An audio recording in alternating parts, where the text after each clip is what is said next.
Alors le serpent dit à la femme, « Vous ne mourrez point. Mais Dieu sait que le jour où vous en mangerez, vos yeux s'ouvriront et que vous serez comme des dieux, connaissant le bien et le mal. » Genèse chapitre 3 versets 4 à 5. Notre nature charnelle, l'humanité déchue, tire leurs racines de cet épisode dans le jardin d'Éden. Il a suffi d'une influence satanique pour que s'effondre la vie originelle avec Dieu.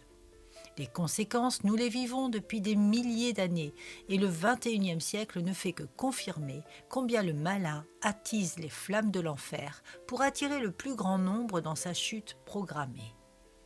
La ruse de Satan a été de développer le plus grand des mensonges en proclamant « Vous serez comme des dieux, connaissant le bien et le mal ». Et surtout le fameux « Vous ne mourrez point ». Le diable savait bien qu'en désobéissant et en souhaitant devenir des dieux, la mort en esprit était inévitable pour l'homme et la femme. De fait, la mort en esprit provoqua la séparation immédiate de la créature avec son Créateur dans sa forme originelle et divine. Dieu permettrait à l'homme de vivre selon la chair avec toutes ses conséquences, et plus selon l'esprit. Dieu toutefois reste le maître de l'univers, et tout reste sous son contrôle. Dans le jardin d'Éden, il a laissé le libre arbitre à l'homme avec l'arbre de la connaissance du bien et du mal, et ce libre arbitre montre bien que l'homme est capable de se soustraire à Dieu et de s'enfoncer dans l'abîme.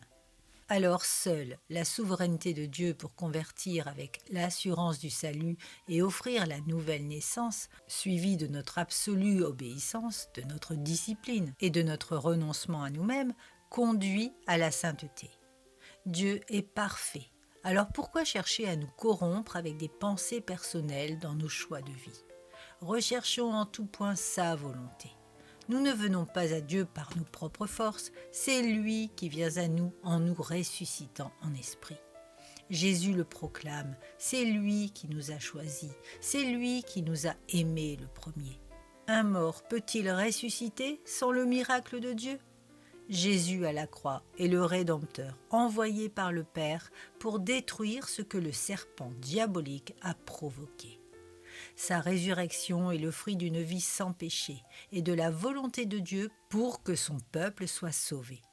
Cela ne doit pas empêcher les enfants de Dieu de veiller et de se fortifier en faisant tous leurs efforts en Christ pour conserver le cap. Le diable, ne l'oublions pas, rôde comme un lion rugissant. Notre nouvelle identité ne nous invite surtout pas à dormir, mais à être sans relâche des semeurs, des annonceurs de la bonne nouvelle pour l'humanité effondrée. Qui nous appelle ? Qui convainc de péché ? Qui sauve ? Qui nous adopte ? Qui nous offre l'assurance du salut ? Qui nous aime ? Qui fait grâce ? Qui est Dieu ? Prions pour que la repentance envahisse le cœur des âmes perdues, afin que la gloire de notre Seigneur illumine la terre de sa grandeur infinie.